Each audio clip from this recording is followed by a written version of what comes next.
네, 수고 많으십니다. 더불어민주당 초저출생 인구위기 대책위원회 위원장 김상희입니다. 오늘은 우리 위원님들과 함께 어제 임기 1년 만에 윤석열 정부의 저출산 대책이 발표가 됐습니다. 여러 가지 기대를 또 안 한 것은 아닙니다. 우리 윤석열 정부가 여러 부분에서 국민을 실망시키고 있지만 그동안 0.78이라고 하는 정말 충격적인 합계 출산율을 접하면서 모든 국민들 그리고 언론 그리고 전문가들 정말 모든 사람이 대한민국의 이 미래에 대해서 걱정을 하면서 가장 대한민국의 제일 첫 번째 해결해야 될 위기로서 저출생 문제를 꼽았습니다. 그리고 윤석열 정부가 1년 동안 준비를 한 거기 때문에 기대를 했지만 역시 무능하고 맹탕이었습니다. 저희들 답답한 마음에 어제 저출산 대책에 대해서 우리 위원회에서 평가하고 또 정부에게 촉구하는 기자회견을 열게 되었습니다. 많이 관심 가져주시고요. 오늘 참석하신 의원님 소개해드리겠습니다. 우리 왼쪽에 남인순 의원님 참석하셨고요. 제 옆으로 이수진 의원님, 김혜재 의원님, 양경숙 의원님, 박광원 의원님, 양기대 의원님 참석하셨습니다. 지금 저희들이 이게 좀 평가를 하게 되니까 조금 입장문이 굉장히 좀 길습니다. 그래서 세 분께서 낭독을 해 주시도록 하겠습니다. 먼저 이수진 의원님.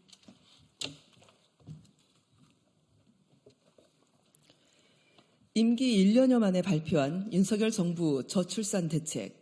혹시나 했지만 역시나 무능했다. 윤석열 정부는 초저출생 가속화시킬 69시간 노동개혁부터 철회하라.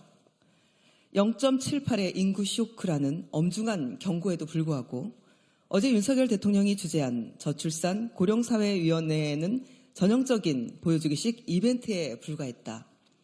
지난 8일 윤석열 대통령은 국민이 체감할 수 있는 과감하고 확실한 대책을 마련하라고 지시했으나 그에 따른 결과물이라고 하기에 이번 발표는 초라하기 짝이 없는 수준이다. 정부는 인구 위기에 대한 근본적인 철학과 구조적 원인에 대한 분석 없이 문재인 정부 당시 수립된 제4차 저출산 고령사회 기본계획 중 일부를 뽑아내 재탕, 삼탕하고 찔끔찔끔 늘려놓는 수준에 머물렀다. 언론, 전문가, 학계 모두 하루가 멀다 하고 획기적 대응을 촉구하고 있는 현 상황을 고려할 때 조족지혈이여 언발의 오줌누기다. 육아기 근로시간 단축을 일부 확대하겠다고 했지만 정작 육아휴직 활성화를 위한 대책은 찾아볼 수 없다.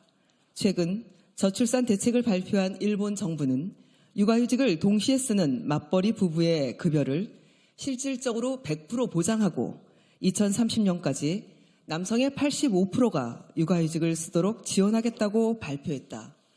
출산율 1.27인 일본에 비해 훨씬 더 위기감을 느껴야 할 우리 정부는 이 문제를 향후 검토 과제로 남겨뒀을 뿐이다.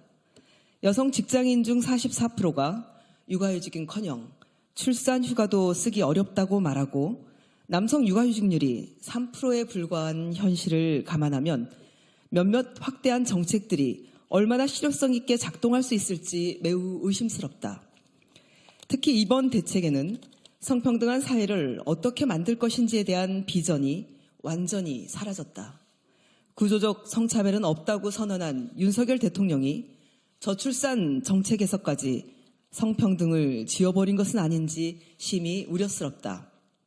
경력 단절, 독박 육아 등 여성들의 희생에 기반한 정책은 결코 성공할 수 없다. 이 점을 제대로 인식하지 못하는 한 문제 해결에 다다를 것을 기대하기는 만무하다.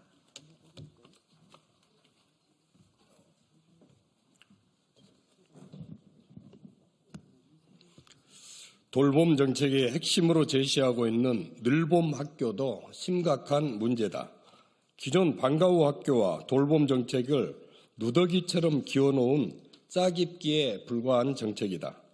특히 국민들은 늘봄 학교에 대해 아이들을 학교에 밤 8시까지 머물게 할 테니 엄마 아빠들은 그 시간까지 일하라는 사인으로 받아들이고 있다. 인구위기 대응에 역행하는 늘봄 학교 정책은 원점에서 재검토해야 한다. 더 나아가 현재 윤석열 정부가 추진하고 있는 주 69시간 노동시간 연장은 대한민국의 초저출생 현상을 더욱 가속화시킬 것이 불을 보듯 뻔하다.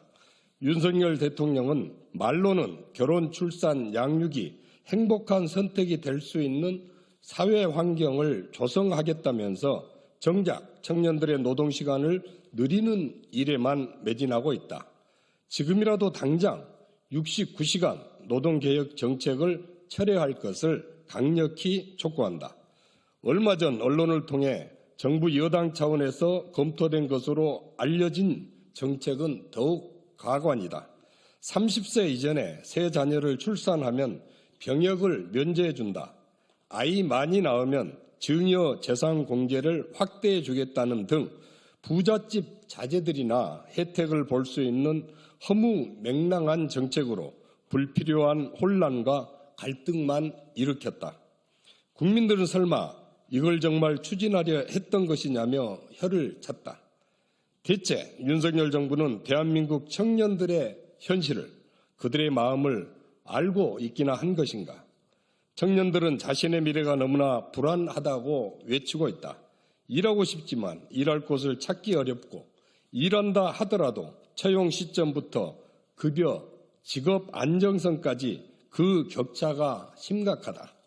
주택은 이미 주거지로의 의미를 넘어 자산으로 인식되고 있지만 수많은 청년들은 살 곳조차 찾기 어렵다. 양질의 일자리와 주거, 교육 등 구조적 해법이 제시되지 않는다면 정부가 기대하는 합계 출산율의 반등은 요원할 것이 분명하다.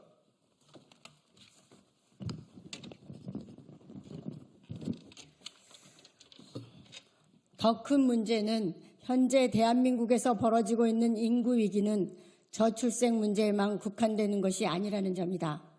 사회 전반에 걸친 복합적 결과물로서 생산인구 감소에 따른 경제 규모의 축소, 학령 인구의 감소, 초고령 사회로의 진입 등 인구 구조의 심각한 변동을 수반하고 있다. 이에 더해 수도권 집중과 지방 소멸 문제도 심각한 난제로 자리 잡고 있다. 그런데 어제 저출산 고령사회위원회는 이 문제에 대해서 한마디도 언급하지 않았다. 정부의 인구 위기에 대한 인식이 매우 협소하고 근시안적인 것은 아닌지 우려스럽다. 윤석열 정부는 임명된 지 얼마 되지 않은 나경원 위원장을 정치적인 이유로 파면시켰다. 그 결과 저출산 고령사회위원회는 정치적으로 휘둘리고 무력화될 수밖에 없었다. 윤 정부 스스로 인구정책의 컨트롤타워인 위원회의 실질적 힘을 뺀 것이다. 우리보다 상황이 조금은 나은 일본도 2015년에 1억 총활약 담당 대신이라는 장관급 직책을 신설했다가 최근에는 어린이 가족청 설립, 저출산 담당 특명 장관을 별도로 임명했다. 저출산 고령사회위원회의 위상을 강화하고 전 부처의 관련 정책을 지휘하도록 해도 될까 말까 한 상황이다. 향후 인구위기 대응을 위한 거버넌스를 어떻게 강화할 것인지도 심각하게 고려해야 한다. 경제활동 인구가 전체 인구의 절반 이하로 줄어들게 될 2030년이 출산율 반전의 골든타임이라고 한다. 이제 정말 시간이 얼마 남지 않았다. 윤석열 대통령은 말로만 과감한 정책을 외칠 게 아니라 진정성 있는 결단을 내려야 한다. 윤석열 정부는 청년들의 노동시간을 확실하게 줄여주고 부부가 함께 일하며 함께 아이 키울 수 있는 사회 환경을 구축하고 불안한 미래를 해소하기 위한 경제 사회적 조건 마련을 위한 사회 대개혁에 버금가는 특단의 대책을 강구할 것을 강력히 촉구한다. 2023년 3월 27일 더불어민주당 초저출생 인구위기 대책위원회 1동. 네, 저출생으로 인한 위기는 미래의 문제가 아니라 현재입니다. 현재의 위기이고, 그리고 저출생 정책은 특히 우리 젊은이들을 위한 민생 정책입니다. 많이 관심 가져주시고 민주당도 이 대책을 위해서 최선을 다할 것을 약속드립니다. 감사합니다.